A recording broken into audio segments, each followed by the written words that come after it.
चंद्रपूरच्या प्रशासनाचे मैदान गिळंकृत करण्याचे कारस्थान पुन्हा उजेडात आले आहे।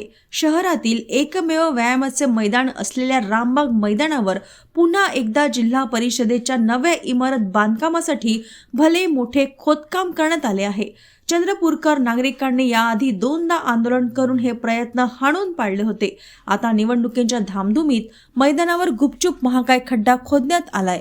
आज सकाळी जनविकास सेना सामाजिक संघटनेने नागरिक विद्यार्थ्यांना एकत्र करत जोरदार आंदोलन केले। हा संपूर्ण भूखंड मैदान रूपात आरक्षित करण्याची मागणी करण्यात आली आहे। रामबाग मैदान वाचविण्यासाठी निकराचा संघर्ष करण्याचा निर्धार नागरिकांनी केलाय। संपूर्ण रामबाग मैदान खेळण्यासाठी आरक्षित करा, कारण की या शहरामध्ये खेळण्यासाठी जागा नाही आहे। नोकरीसाठी स्पर्धा परीक्षेसाठी सराव करणाऱ्या पोरांसाठी जागा नाही आहे। जिल्ह्यातलं हे सगळ्यात निसर्ग संपन्न असं मैदान आहे, परंतु आधी या मैदानाच्या मध्ये आणि आता एका बाजूला बिल्डिंगचं काम प्रशासनाने सुरू केलं।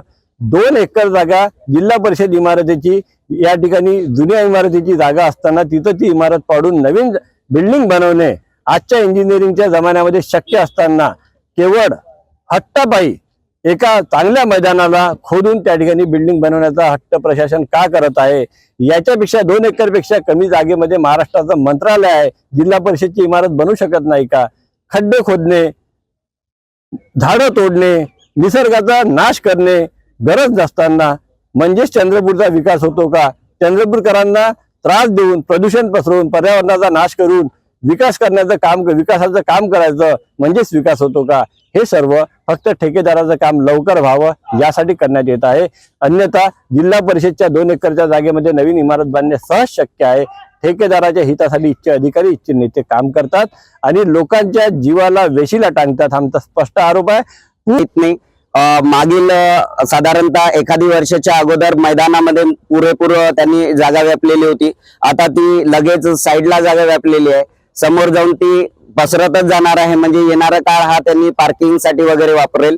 आणि अक्षरशः मी बघत आलेलो आहे की सिंथेटिक ट्रॅक बनलेला आहे, परंतु सर्वसाधारण खेड्यातून गोरगरिबांचे येणारे विद्यार्थी हे शूज किंवा प्रॉपरली डाएट वगैरे एवढा खर्च करू शकत नाही। त्या अनुषंगाने त्यांना मातीचं ग्राउंड आवश्यक आहे। मातीचं ग्राउंड फक्त आपल्याकडे इथे मुख्यालयाला अवेलेबल आहे, परंतु ते त्यांचे डिपार्टमेंटल असल्यामुळे त्यांना विद्यार्थ्यांना अलाउड राहत नाही।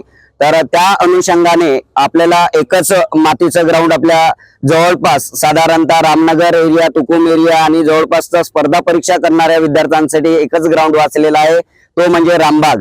आणि त्या ग्राउंडची अशी अवस्था झालेली आहे का तिथून पावसाळ्यामध्ये भरपूर सारं पाणी राहते, चिखल राहते, तरी परंतु विद्यार्थ्यांना गाडीची किंवा कुठे व्यवस्था नसल्यामुळे ग्राउंडला जाण्यासाठी त्यांनी जवळ पडते, त्या अनुषंगाने त्या ग्राउंडला येऊन प्रॅक्टिस करत असतात। तर माझी एकच मागणी आहे की इथे पुरेपूर ही जी जागा आहे ती ग्राउंड डेव्हलपमेंटसाठी देण्यात यावी। जिल्हा स्टेडियमवर धावता येते, पण तिथं पाय लागतात, त्यामुळे आम्ही तिथं डेलीसाठी म्हणजे प्रॅक्टिस नाही करू शकत। त्यामुळे या ग्राउंडची आम्हाला खरंच खूप गरज आहे। आणि इथं जवळपास एकही ग्राउंड नसल्यामुळे आम्हाला इथं येणं हे जवळ पडते, डिस्टन्स खूप जास्त पडते जर इतर कुठं जातो म्हणलं तर।